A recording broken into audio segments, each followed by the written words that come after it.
We're starting My with the forearms are like hurting right now. joke. We're starting with jokes already, huh? Oh my gosh. Can you tell everybody what you just said? Because I think it's funny. No. No? Okay, cool. Totally fine by me. We're live. Hello. Yay. Y'all want to give everybody a chance to come on in? Yeah. Okay, fantastic. Guys, we got a really great episode today. We're going to be going over a lot of information. And, this morning when I was looking up all of the news that I wanted to share with the viewers today, and even yesterday when I was looking through there, news was kind of light, but I'm surprised at how much is going on and how much we can talk about when we talk about the local economy. And so if you're subscribed to any one news outlet, I think you're going to get the best bang for the buck here. And we take a lot of pride in setting this up and having you guys on here. And so we just hope that we're packing in value as much as we can. Bree is quickly eyeballing all the information before you start talking so she can keep up with it. Yeah, there's quite a bit there. And I am in no desire to catch up on it because I have given up a long time ago. When Roger took over the market update part of our real estate, I already said I lost. I lost. You win. You win. Well, I'll just be honest Seriously. with you. I want everybody to listen it for the record. Bree, back me up. You know it's true what I'm about to say next. Roger starts the conversation every week on Thursday saying, guys, I don't know what is a new update this week, but I didn't find much, but somehow I was able to manage to get 40 pages in. And my arms hurt just hearing that. Like, I feel like I'm carrying the weight of information in my arms. And it's just like my Oh my bicep gosh. curls are hurting. You're carrying all the books of information. Oh, yeah. Well, you Okay, can so release it and let it go because Roger has it. yeah. Okay. Well, that's another benefit I think our viewers are going to enjoy. Please, if you haven't already, get on our email list. And this week's PDF is going to be it's a mid-year review PDF. And you're going to have close to 50 plus pages of economic information on what's happening. And these are not projections. This is the current state of the economy. So we like projections, who doesn't? They're very entertaining, but we also want to base our information on what's actually happening in the marketplace, right? Yep. Can I get ahead nod, Rosie? No, actually, I was trying to think because we have good news, right? Like, there's no doubt about job market and housing market going hand in hand. Can you all hear me okay, or the microphone is too hot? No, you're good. No, it's good. Okay, great. So one of the things that I was wondering is that, Brie, I'm sure you experienced it when you were showing properties to the buyers. There are properties that still sit on the market. Mhm. There are properties that still don't sell. There's a conversation we still have to have with the sellers asking at what price should this property be listed at so it screams value in eyes of a buyer. Like, how are you going to make your property stand out of the other 30, 40 properties that are sitting on the market, right? And one of the fastest things I would tell you is return your calls. Return the calls. Like, that's a big one. Like, the biggest complaint we hear. So I cannot tell you how many times I hear thank you from the buyer's agents and tenant agents saying, hey, thanks for returning my call. And I was like, what? Like, who's not returning your calls? So yeah, return the calls because that's where the sale is happening on the other side. So if we are able to wrap it up in time today, I would love to at least share an example or two of why something is not selling. Yeah. And then, that we make a policy of it. At least I have a personal policy of answering the call. And because you just never know, it's a responsibility when we list a property for sale or we're renting it out, right? Well, I want to say something. Bree, it's okay to return calls if it's business, right? He will return every telemarketer's call too. I don't know. No. Let me share with you. Until he got really busy, and you know what? First, he would like he said, "Look, Rosie, I want to know like what people got. Like, if you want me to buy your product, tell me how you sound, right?" So he's like checking it out how people are good in their business. And you know what? Lately, he tells them, he said, "Look, man, the way you're talking, you're never gonna get a sale out of me. By the way, I'm still not your customer. So can you just not waste your time anymore?" Yeah, I mean, it's just really hard. The call load is increased, So what are you supposed to do? I mean, I still want to be courteous, and these people are working for a living. They're just it's their job. They go there 9 to 5. So, but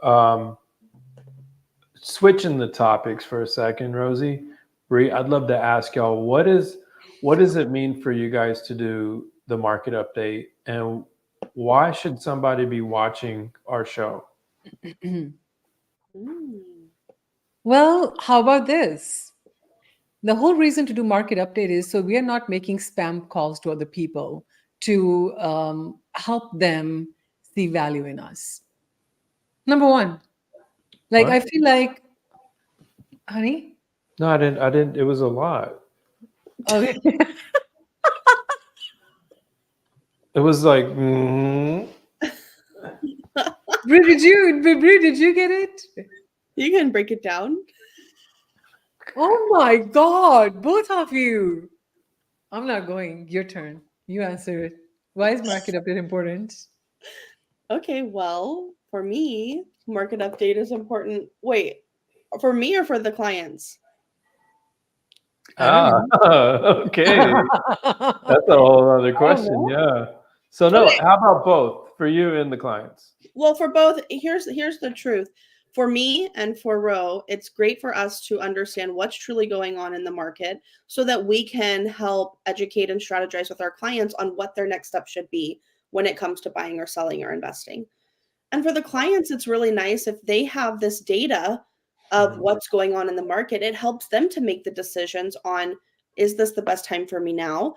Why should I be investing right now? Or should I put my home on the market right now? What kind of price point should I be looking at in this sort of market? And I think knowledge is power. And if you can find a way that you can have it condensed and someone can give it to you in layman's terms, Yeah. that's why I come to the webinar so that I can Yeah, get it right on. condensed for me. No, I don't that's want to spend awesome. hours researching on this. Yeah, exactly. You? I do, yeah. No, so second question, and I always ask this, but I want to know, and then we'll jump straight into the market insights. What's the easiest thing for somebody to do? Maybe watching these webinars or not watching these webinars. What is the easiest thing for someone to do in order for them to scale their real estate portfolio, or what's the easiest way for them to use this information to make a decision? I like easy, and so that's why I like to ask that question. Rosie, you want to go? I'm still stuck on my last question. You guys didn't let me close my loop. Can you close your loop? You Yes.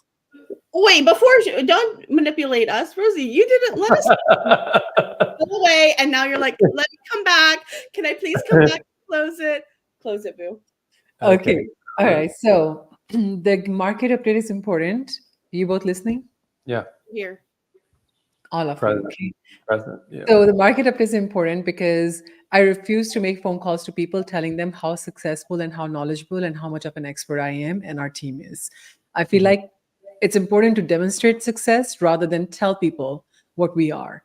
And the reason we don't want to we do market update consistently is because we don't want to send spam emails out. Hey, look at my photogenic face on this big banner. If you want to sell my house, call me 512-630-0306. Like that's such an overkill. Like everybody Yeah. does it, right? I want to talk about what we talk about behind the scenes. I want to share with you how we prepare for ourselves in real estate because you deserve to see as a person, as a collaborator, as an investor, as a buyer or a seller, who are you going to be working with? Are we somebody who are invested in updating ourselves so we're updated for you when you're working with us? So for that reason, market updates are very important. Beautifully said. Awesome. And what would you say the easiest thing for someone to do with all this data, or what's the easiest way for someone to scale their real estate portfolio? What's something Just easy somebody can text starter kit to the Mhm. number we have. Anybody. The moment you say starter kit, we know you're ready to get started in real estate. So starter kit embodies a consultation for buying. It embodies a conversation for selling, for investing, for partnering, anything you desire. So Yes. text your number 512-630-0306 and text that number if you want to get started, and we have a starter kit. So I'm going to put the number, even though it's there on the screen, I'm going to put it down here. Okay, perfect. That was a really good response. Yeah, Mahmoud Kareem, thank you so much. He says it's important because we can make an informed decision for planning, risk assessment, opportunity identification, and build confidence. Yeah, I think anytime that you can feel good about your decision, that's really important. And oftentimes, Rosie and I, when we're thinking about investing in real estate, if there's anything that slightly just makes us uncomfortable or doesn't make sense to us, we take 2 steps back, right? And so we want to give you all the reasons to take 2 steps forward. And so I'm just going to do the quick intro. If you're wondering who's this show for and why do we do it, we are a wealth-centric real estate business entity, and we like to make sure that we empower people's decision in real estate. Now, who's this show for? This show is for anyone and everyone, whether you're buying your first home or you're buying your third or fourth or vacation property. It doesn't matter if you're buying a rental portfolio or your personal residence. We want to make sure that we empower your decision. And this show is not only for buyers and sellers, but they're also for other real estate professionals. Maybe you are an agent or broker, and because at the end of the day, we're all in this together, right? So it's a co-created experience. And with that, we're going to get our show started. What do you guys think? Yeah. Awesome. So guys, I got a few items. I got some good news that I want to go over first, and so that is that look, the expansion. And then you got some bad news. Yeah, sure. We'll put some. Okay, that's fine. We'll share some bad news as well. And I'm gonna have to try hard to find it, but it's there. So economic growth in Austin is continuing. We're continuing to experience a lot of growth. There's there's automotive companies who are moving to our region and setting up shop. There's more electric car companies that are moving here. There's tire companies. So we're becoming a real automotive hub. A lot of automotive technologies coming to the area. And I was sitting in an economic forum several years ago, maybe 10 years ago. And this is something that they had forecasted at that time before Tesla even thought of coming out here. And so just know that this phenomenon was well thought out and planned. And we're excited that we're getting to see new news coming about around the industries all the time. And so tomorrow we are holding a coffee social with David Porter, Economic Development Executive Director. That's a mouthful. He's got a huge title and he's got a huge responsibility. He's flown all over the world, bringing industries here to Texas, especially Williamson County. He's an advocate for our community. And he's going to share a lot of great information with us. So if you're available, please come and join us. I'm sure you'll have a great time. It's Coffee Social. It's your highest ROI on a cup of coffee. So, a lot of people feel bad about spending $6 to $7 on a cup of coffee. But let me tell you something, when you're taking in this much information, it's perfectly okay to spend $7, okay? Roger, I think Dave Porter has big shoes to fill. Coming from you, that he's a pretty big contact. I see Yeah. you as like Siri on legs. Oh boy. Here's the thing, I don't retain any of it. It's just here. I'm giving it to you guys in hopes you retain it. Literally, we could go back several weeks and watch videos about all the economic impact that's happening in the region. And let me tell you, it's so much to keep up with. It's a lot. So I need a partner in crime in that regard. So I'm really happy to have him in the Coffee Social.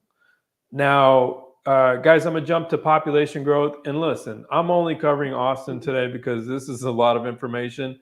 But please, like I said, join our email list, and you're going to get Houston, Dallas in there. And this week, you're going to enjoy roughly 60 to 70 pages of economic information, and you can knock yourself out. You'll be the walking, talking encyclopedia. And please share some of that information with me when you come in contact with me, because it's a lot. I want to know you're reading my stuff. No, it's a lot to retain. I need to. I want to know you got to What sink excites your you? teeth in those documents Right. and remembered them. Yeah. So the Austin area, we're experiencing population growth. We have over 180 people moving to Austin daily. So yeah, a lot of Fortune 500 companies have their headquarters here. And there's one specific segment of the real estate market that I think is really, man, it's blowing up, and we're going to see a lot of change. But it's the retail market. So it's the shopping centers. We have very, very high occupancy, very low vacancy, and super high demand. It's the highest demand that we have for any segment of our real estate industry. And so if you can get your hands on a shopping complex or something of that nature, bring it to us. We'd love to take a look at it with you. And yeah, so there's going to be a lot of demand, and they quit building. And I retail want to take strips. a moment, and maybe this is a good moment to plug it in. When Bree was running a lot of scenarios, a lot of investors come to us for 1% rule. You know what that laugh was? The laugh was good luck getting it. Yeah. Yeah. And Yeah. she will come behind the scenes to me and she said, Ro, like, I want to help them, but man, what is this 1% rule? Like, why? Bree, do you want to tell people what their expectations on 1% rule was? What their expectations were? Yeah. When they bought a property, that the rent would be 1% or more of purchase price every single month. Okay. So 1% of the purchase price every single month. Okay. So if somebody bought a property for $200,000, the rent would be $2,000. That's what they would say. Mhm. Okay. And if the property is $500,000, the rent would be $5,000. Yeah, And if it's a $600,000 property, then rent should be $6,000. that's what they would come to us and say, yes. Okay. So let me bust the bubble real quick. So because real estate in Austin is an appreciating market, and appreciating market and a cash flow market are two different things. The 1% rule has been changed to 0.1% rule. And what I mean by that is you might get 10% gain on your property in value in equity, but for that, you're going to have to give up the 1% rule to 0.1% rule. I'm over exaggerating it when I say that. What I really mean to say that is it is not realistic for rents to go up as properties have gone up. So 1% rule might have been a really good rule when you are buying a property for $145,000 in Pflugerville and rented it out for $1,400 a month. Has that happened in the past? 100%. It has happened. We have sold those properties and we have helped people rent at that price. But what we are missing the curve on is that this is the property values and this is the rents. As the property values decided to go like this, rent could not be going like this. They maintained like that because apartment complexes come in, other homes come for rent, and the income for people does not go up like that. And the reason housing went up is because of shortage of inventory, because of lower interest rate. Affordability was great. Now, has it gone down like this? Great. When this has gone down like this, rents don't cross that line. Rents go a little bit down because when the prices go down, most people look to hold on to their property rather than sell their property and rent it out. So it is important that we understand that we're not so attached to this blinder view that rents 1%, otherwise wherever you read it, it's great, it happened, and it was a great formula to acquire property. But I'm afraid if you stay attached to that thinking, as an investor, you're going to give up all those opportunities if you don't choose to think differently for a minute. A property that is $270,000 right now, if it has shown and proven in the real estate market in 2022 that it has gone up to 374, 380, jump onto it. If the rents break even, great. If it doesn't break even, a little bit out of pocket, great. But allow us to help you realize for yourself what are the trends real estate market follows. And a lot of people don't look at it. They look at it, oh my, like 90-day comps, boom, done. I'm not going to do it. Well, Rosie, cash flow is a real myth because how many property investors do you know who got rich off of cash flow? It's always been appreciation, hasn't it? Yes. Google it. Cash Yeah. flow is the biggest myth. All the landlords out there who are dealing with tenants and toilets, ask them how much cash flow they have. Yeah. All their cash flow goes back into tenants and toilets. Oh gosh, Rosie. I thought it sounds good. Yeah, it sounds good. Scary. That's not really the matter of it. Like, I don't think people are. Let me tell you, those tenants and toilets make you money.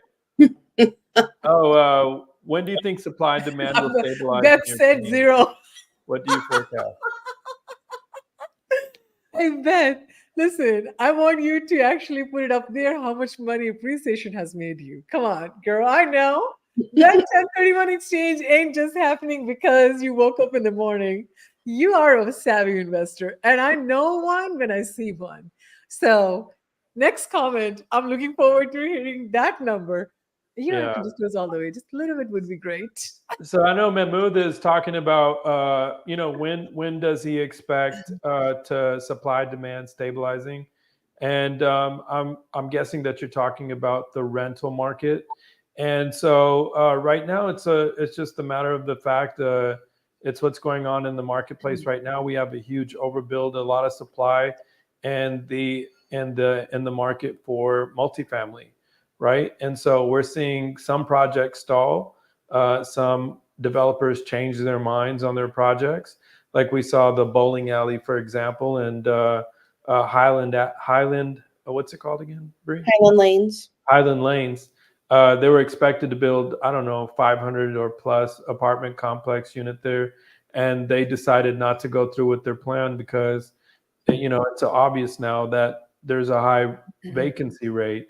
And so that is the downward pressure that we're experiencing on rental prices. But here's where my confidence comes from, what I'm really confident about. A lot of the migration that we saw come into Texas was from those places that they're not building apartments at right now.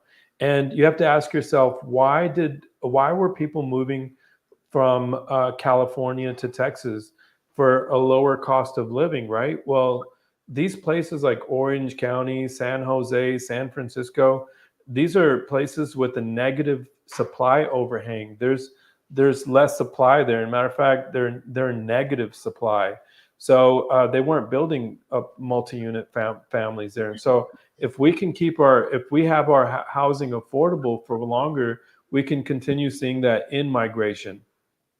And there was a A&M Real Estate Center recently did a report showing where all this migration was coming from. And a lot of these places, I can share my screen 1 second.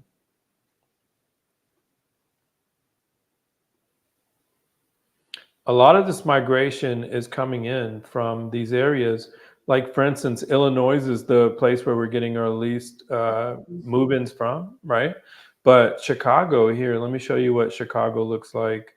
They're not building any apartment units in Chicago. And so here you see Chicago at negative 4,200 units. And what's going to happen in Chicago over the next coming years is, well, if you already have a negative number of people moving here, or a negative number of units, then the cost of living should go higher. That's what logic tells us, right? And so there's a lot of forecasts. Let me just finish with this. A lot of forecasts about 2026 being the year. If you look at the CoStar multifamily reports, it's showing 2026 being the year where a lot of that inventory gets eaten up. And if you look at, that's 2 years from now. So in the long term of things, you can buy a property today, you can invest in it, And what's 2 years? 2 years goes by in a blink of an eye. Okay, Rosie. One of the things that I want everybody who is wondering about supply and demand is ask yourself one question. As an investor, are you in the acquisition phase or disposition phase? Supply high is only a concern when you are in disposition phase. If you're in acquisition phase, high supply means you go in. Right now, prices are stabilized, right? So the very first discernment everybody needs to have is ask yourself, are you in the acquisition or disposition phase? Are you needing cash or are you looking to invest again? Right. So I think one of our investor friends, Beth, she mentioned that one of our commercial buildings that she bought 6 years ago is giving her 1% gain on the rentals. Right. So that is an anomaly. And the anomaly is probably because 6 years ago, we were in 2018. Right? That's right before the blow up in the market. A lot of good opportunities happened. A lot of our investors they doubled their prices by buying in 2000 prior to 2018 or up to 2018 and 19. And some of them even in 2020 made good decisions. So because they were in acquisition phase. And the only reason I believe, and Beth, please comment further on it, is because you probably experienced the gain of it appreciating in rentals in last 6 years, or you bought it low enough that the rentals made sense for you at that time and you're continuing to sustain it. So this is the kind of question you need to ask yourself. So she was in acquisition phase at that time, so little details might not have mattered at in the time of acquisition that matter in disposition. So I hope I answered Mahmood's question, that you got to ask yourself, what phase are you in? You don't want supply to stabilize because then the prices are high. And I was going to say, one thing is, even if you bought, let's say you bought something now and it is negative cash flow by $100, that doesn't mean you're going to be negative cash flow 100 2 years from now, 1 year from now. Rents continue to go up. So as the rents go up, your cash flow is going to go up, right? So you can eventually get to where you need to be. No, yeah, absolutely. I think one of the things that we really compensate on, or we don't take really into consideration, is how much a slowdown in construction impacts us later on in the future. And so while we're having these slowdowns of multifamily come online on the market, I think that just means that it's going to create pinned up demand later on. And so, be cautious of that too. So they're expecting in CoStar, CoStar's report, it's a forecast into the future. And they're expecting 2026, 2027 be the year that the market takes a huge, or that inventory catches up. But naturally, you want to be on the front end of that, not on the back end of it. And 2 years, 2.5 years is a short time for that number to catch up. And so be on the front end of it, not on the back end of it. Moving on, and again, I know that's enough bad news to focus on, but the office supply, this is something that's happening all across the nation, but vacancy rates are going up in office space. And so from work from home phenomena, you're not going to see anyone really building office space now, or if they are, it's not going to be at the same rate that before that 2019 period, right? So if there's a chance for you to buy undervaluated property, my question is, for how long is this going to last? And is it a new norm? Can we buy properties at a new valuation? And any time to get into something is when the market's down. Warren Buffett was said to be buying a lot of office space in San Francisco. And so that's the logic that I think great investors think at, is buy low, sell high. And I can get behind those ideas, And lastly, on the negative news front, is that we're seeing hotels take a bit of a decline in their earnings, and occupancy rates are a little bit lower. And so that just, with inflation and all of this stuff happening, and you have to wonder, how much that's impacting things. Going back to good news. Wait, Ron, you said hotels took a dip, or what? They've taken a dip. Yeah, they're showing less revenue per available room, which is called RevPAR in the industry. And so July had a slight dip, and but an increase from the previous year. So I think July was down 2.8% for they have what's called the STAR report. And so a lot of these properties, these franchise properties, report their earnings each month, their occupancy and their RevPAR online, and so it gets tracked. And a lot of these reservations are made through Expedia and different tools, so they're able to track how much hotels are earning, and so they're seeing a slight decline for the month of July. It's nothing to be really too concerned about because we are still 7% above last year, right? But Oh yeah. I I was would, just gonna say I was surprised to hear that because I went to San Antonio over the weekend and we oh were at boy, different hotels. Packed, yeah. packed. Fact, San Antonio is like a new hot spot. Like people are, oh my God, like I love San Antonio. yeah, we were hearting some of the places, Preet, that we want to go visit in San Antonio. I think it's becoming a little getaway spot now. It is. And it They're was spending a lot of money there. Yeah, they're and they're competing. doing so much construction. Yeah, It they're was nice. competing. They're competing now against Austin. But guys, the good news is a lot of industrial demand, a lot of new companies still coming in and establishing their headquarters in Austin is something to be really excited about.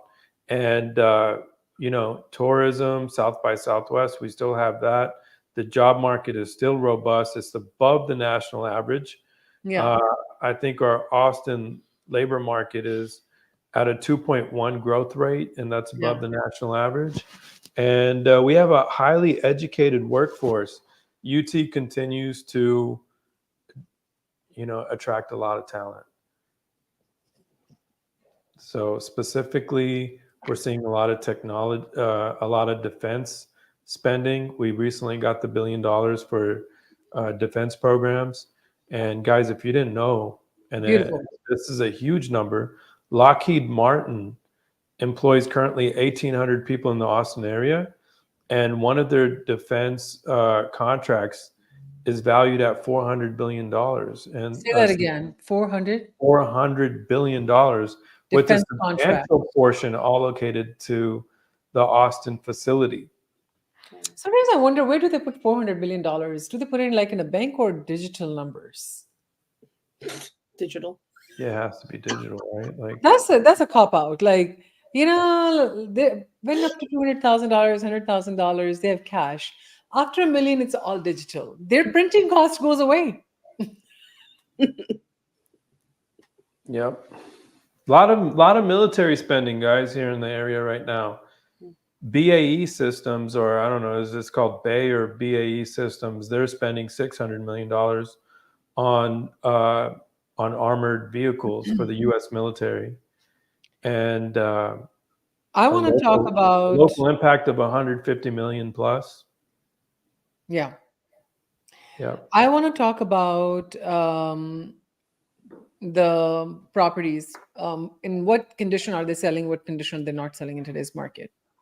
Oh, nice. Because all this money is great, right? Like, okay, I don't want to underestimate the power a buyer holds when there is a higher inventory in the market.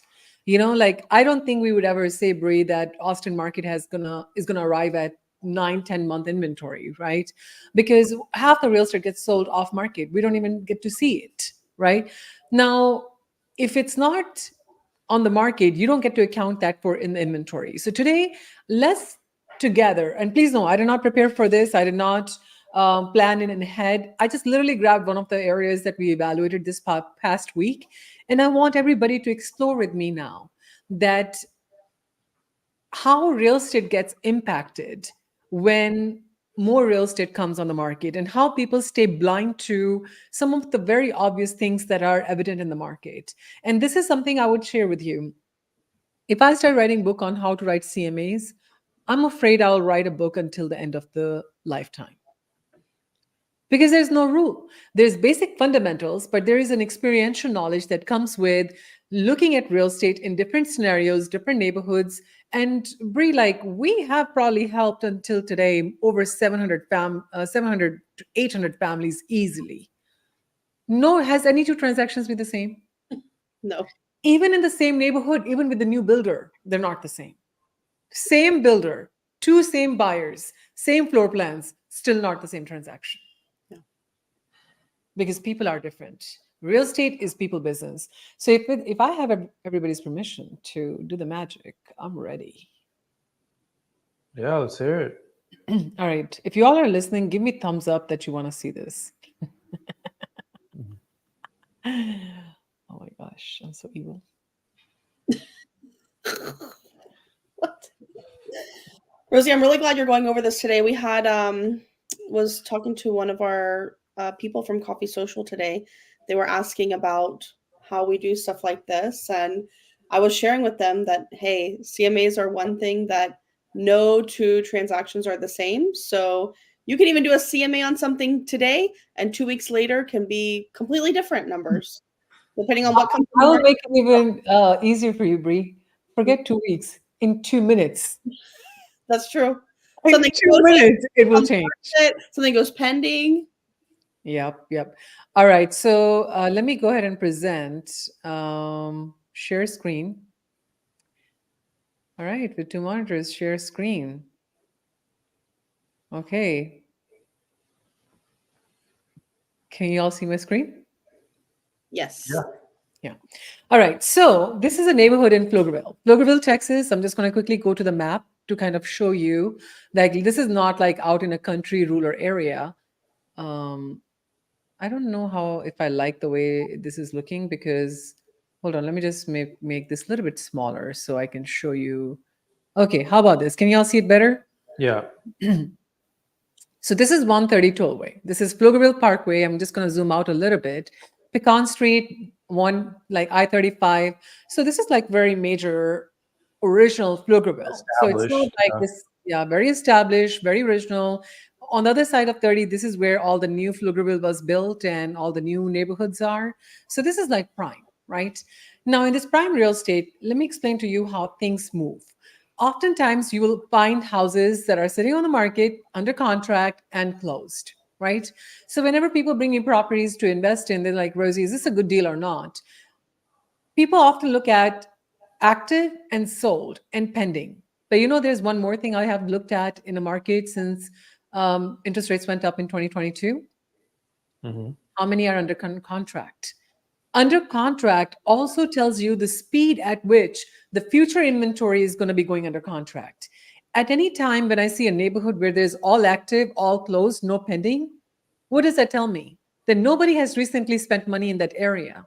Things are sitting longer. That's when my red flag goes on and I said, okay, you know what? Maybe I need to go a little bit further out. So if you're looking at smaller neighborhoods, rather than looking at a property in a neighborhood, you want to look at a radius because sometimes there's just not enough comps in the area. So in this neighborhood, let's look at a couple of things. There are 2 properties right here. Can we agree 1985, 1999, same kind of year, beyond Architectural 2000, design. Yeah. right? 2,300 square footage, 2,200 square footage, very similar. Mm-hmm. One of the properties is 4-bedroom, 2-bath. One is 4-bedroom, 2-bath. Okay. One is listed for 450. One is listed for 460. One is sitting on the market 47 days. One is sitting on the market on the 30 days. Mm-hmm. And there are other properties that are in the same area, 1994 built. They have one less bedroom than them. Also 1994, beyond less than 2000 year built. They listed at 445 and sold at 450. It's 440. 440, yeah. 440, right? Mm-hmm. Now, I'm going to show you a very powerful correlationship between these properties. These 2 properties active and this one sold. Okay. Mm-hmm. Now, Yeah. because we have something sold, I'm just going to show you that first because that's proven information, Mm-hmm. right? Now, we have to understand this property has less advantage than the active properties because it's only 3-bedroom, 2.5-bath. Okay. But in terms of presentation, I can tell this person is very well maintained, green yard, great exterior, double car garage. And when you go inside, it's immaculate. Flooring is clean, well staged, crown molding. Nothing is out of the ordinary. They're not handing crystals and diamonds off the ceiling, and it's not they're putting like wrought iron railing and modern stuff. Very basic stuff, but very clean and well maintained. And that is the kind of homes that you will find of this age in this area. Countertops are updated. They're granite countertops. Cabinets are high quality cabinets, but nothing like of modern style, but still original and clean. Can we all agree on that? Yeah. Oh yeah. And Bathrooms, decluttered, yeah. very well decluttered, clean tiles. And look at the sinks. They are double sink, clean, nothing fancier in terms of like all glass shower and marble and stuff. Very simple stuff. Very well maintained, very clean, right? Mhm. Mhm. Now, this property has a huge backyard. Mhm. Nice concrete patio, extended, yard is deep, they can put a pool in it, and there is no HOA, Oh, right? Yeah. 77 days on the market. I'm going to show you what people don't look at. Okay? People are like, well, this is 445. My house is 4 bedrooms. I'm going to price it higher.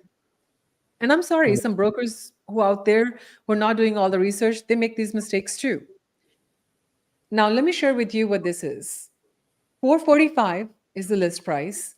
Close price is 440. They originally listed at 450. But let me share with you what nobody's looking at. That this seller gave $10,000 in closing cost credit. yeah. So do you think this property sold for 440? Nope. No. No, it's sold for 430 in essence. And I'm sure, Bri, you have several examples where we structure deals for our clients, where we negotiate and we change the negotiations based on what the monthly payment looks like for our buyers. Yep. Sometimes getting a closing cost credit is more beneficial than knocking off the list price. And it's more conducive for the seller's bottom line as well. Now let's talk about the 2 active properties right here, Meadow Creek and Wild Petunia Way. Mhm. Okay. This property right here, single story, more bedrooms. They don't have a half bath. It's only 2 full baths. Mhm. Okay. Ouch. So if anybody is visiting, they're either sharing your master bathroom or your children's bathroom. Okay. That's a conversation we have when we're showing properties. This property listed originally for 475 is at 460, 30 days on the market. So we're dropping price, but let's look at the property from inside. Single story. Oh no. Yeah. Wait, go back. Yeah, look at this. Go back. We're not going to ignore this red wall. Exactly. So they did the upgrades, but if you have something you see Roger doesn't And there's know. a plaid design or something or other near the chimney. Curtain. I Oh, think it's that's a a curtain. Oh, okay. Yeah. Rogers does not even give design advice. So if he's looking at red color and saying, oh, wow, then I know there is something wrong. Bathroom is upgraded. Beautiful. Well done. Backyard. Okay. Very nice. I like it that they have done work to the backyard.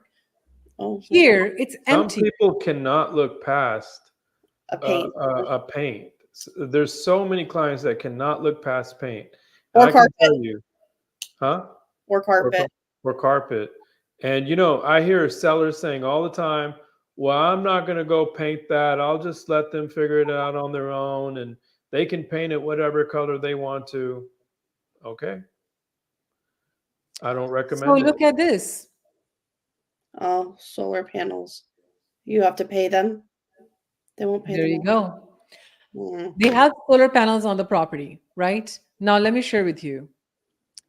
I'm just gonna say Now, control if you're the F. broker on this deal, it's a big advantage for you to share this video with your client and say this is what they were saying about the house.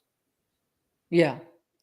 So this property came down on the price, 4 bedroom. What I'm trying to share with you is this house has vacant. It has red walls, and this is what broker open houses do. We give feedback to each other, right? But Rosie, it's not staged inside It's either. not Is it? staged. It's vacant, and Kinda it's cool. listed from 475 to 460, where somebody sold the property, and they had the half bathroom even with the 3 bedrooms.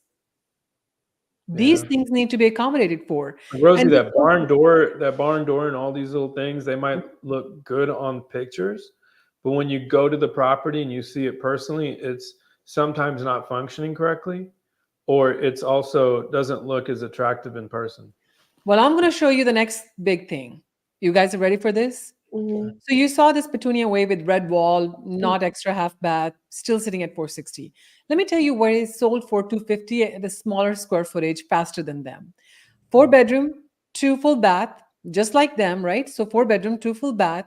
They don't have any extra half bath here. Look at this. How much do they sell for? 450. I'm going to show it to you. Okay. First, limestone outside, well cleaned, pressure washed, updated flooring, no carpet, as Bree's talking about, no red walls, all white walls, updated light fixtures. Look at this, Mm, right? Can we Yeah. agree these are nice, updated fixtures? Light fixtures. Yeah, you Light always talk about fixtures, light fixtures. Yeah. carpet is fresh, bathroom is updated and remodeled, glass shower. Look at this. Glass shower, updated shower in the second bathroom as well, right? They Oh, did not leave nice. anything hanging. Yeah. Yep. Sunroom, well painted, deck, and a green belt in the back. mm, Oh, in 11 days, somebody gave full asking offer and they're done. mhm. And you know, there's a statistics, Rosie, that says that most buyers spend the longest time any buyer spends is at the front door of the property. And I mean, I guess I'm phrasing it incorrectly, but the longest time a buyer spends at any one location is sometimes at the front door. Front So door. it's really nice that they have those chairs there, and And I'm going to show matching this last interior. property to you guys. This is 4 bedroom. They're kind of introducing. If you notice, they kind of introducing that color tone in advance. You ready for this one? 454 down to 450. They're sitting on the market for 47 days. Look at this property. Active on the market. Active on the market. Oh gosh. Yeah. So Wood panels, older carpet, older light fixtures. Man, that wood was a really good idea at the time. Let me tell you. And I bet you anything, this is really high quality wood. it's probably Please, high quality. yeah, please don't like let me discount this. But gosh, like I would like, come on, like I'm helping my fellow broker or seller out. I will get rid of the furniture completely out of the house. And you know, yeah, the beds. I've seen the beds, or man, they're a punch in the gut. You got to make sure tell your buyers or tell your sellers to buy a new comforter from Dillard's or whatever. Like, spend that $100 on a comforter. Yeah, you do. And Wait, the closet. You had 2 shirts hanging in the. Oh man. I would say just take this picture down. Yeah. So can we Wait. agree that this looks ancient? Oh. Rosie, what would you do with? Well, let's say you have a seller who can't do anything about the wood. I would first get rid of every furniture out of the house, vacant property completely. Mhm. And matter of fact, we have now. Let me just make my point here. The point is that this property is listed on the market for 450. I'm just going to narrow it down for everyone. Okay, I'm going to just have these properties refine, narrow. Right? You have these 4 properties. Can you agree that nobody has been able to provide value like this house or this house, and that's the only reason these 2 properties are not going under contract? They all It's have the always similar about square value. footage. They all are under 2,000 year built. Matter of fact, this little property at Jasmine Court, 1 less bedroom, still scooped, a contract and closed, while these 2 are sitting on the market. Why? Because it's well presented. Mhm. Even if it's older, it's clean, it is taken care of. I would say this person spent time for weeks cleaning up and getting the property ready. And they probably did spend 70 to 100 bucks at Target to get a new comforter. Everything is clean, presentable, neutral, decluttered, right? So this property, somebody is okay with giving up the 4th bedroom. Maybe they have a game room upstairs, right? And people don't look at that this person has been flexible enough to go from 450 to 430 in terms of closing cost credit. And other 2 properties right here, you're at 460. You could be same square footage, but if you're not offering the value that the buyer is looking for, I'm afraid this red wall is costing you a lot more now sitting on the market.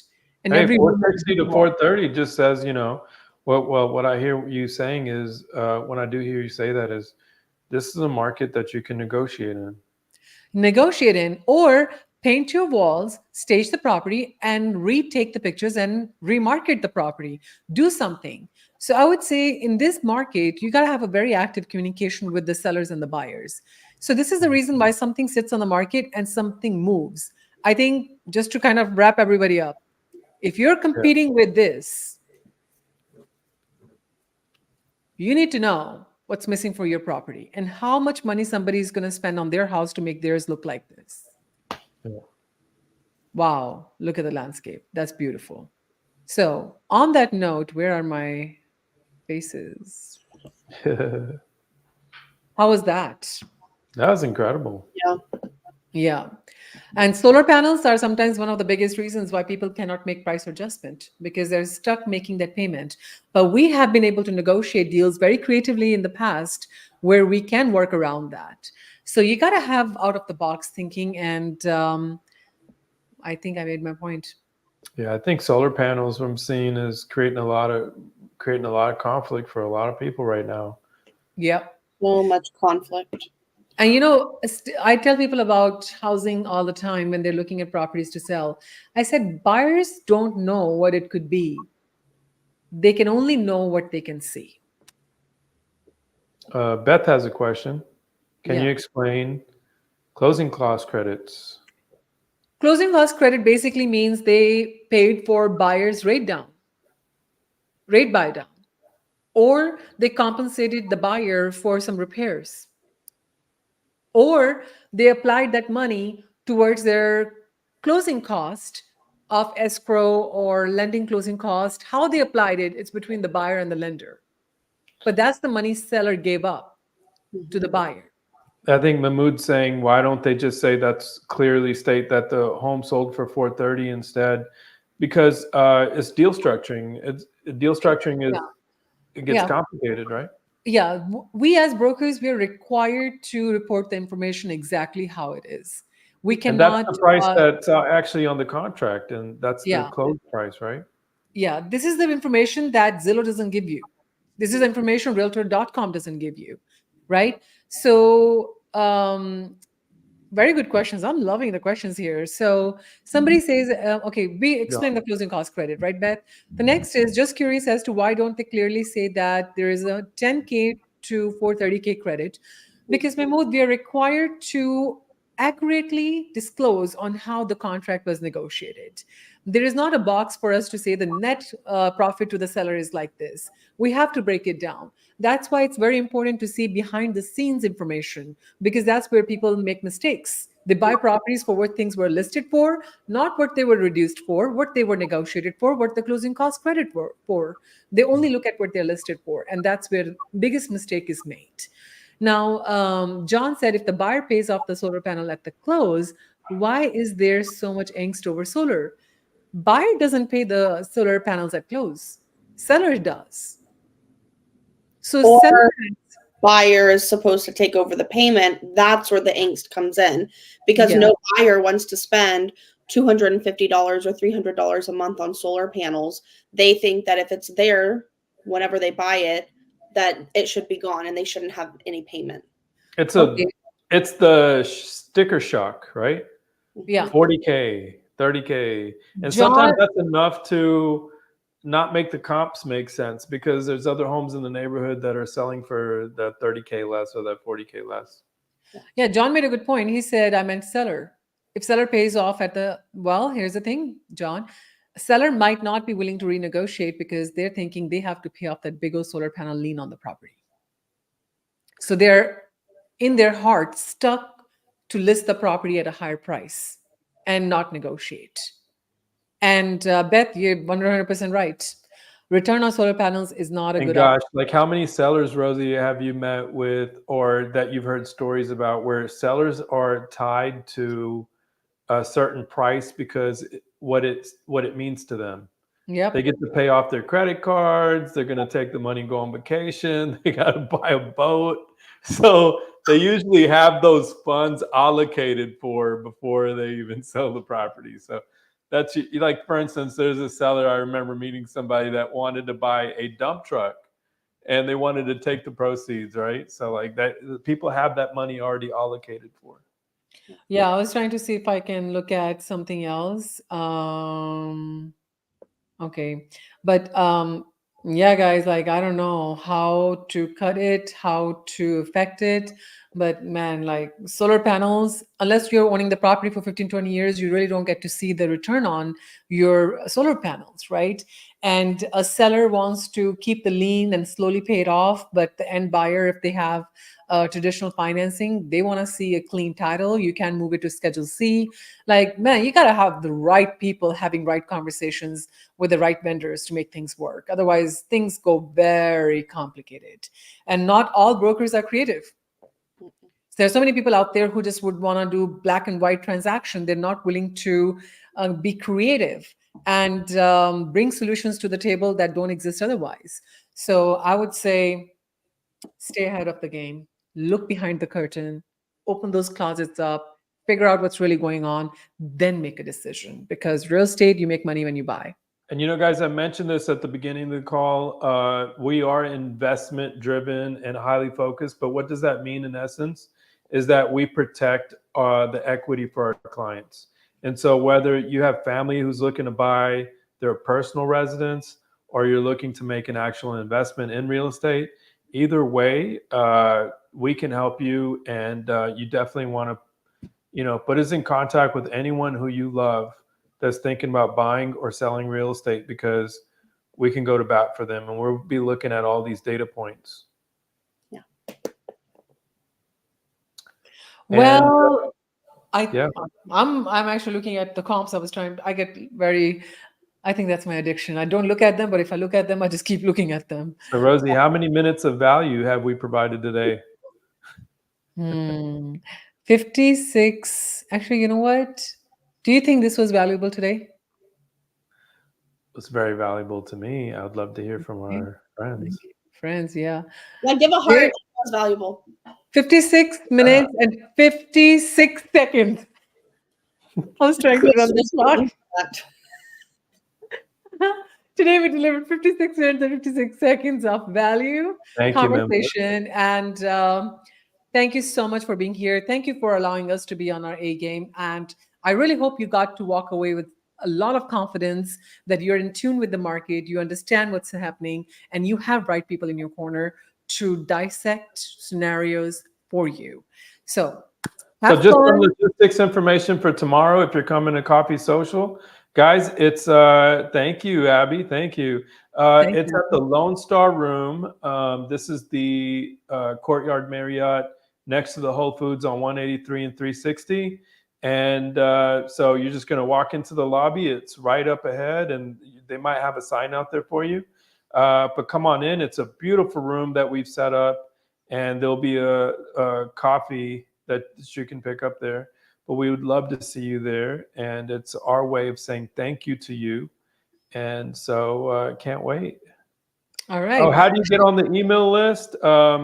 Text us. Text starter kit. Yeah, text starter kit to the number where Rosie's at, 512-630-0306.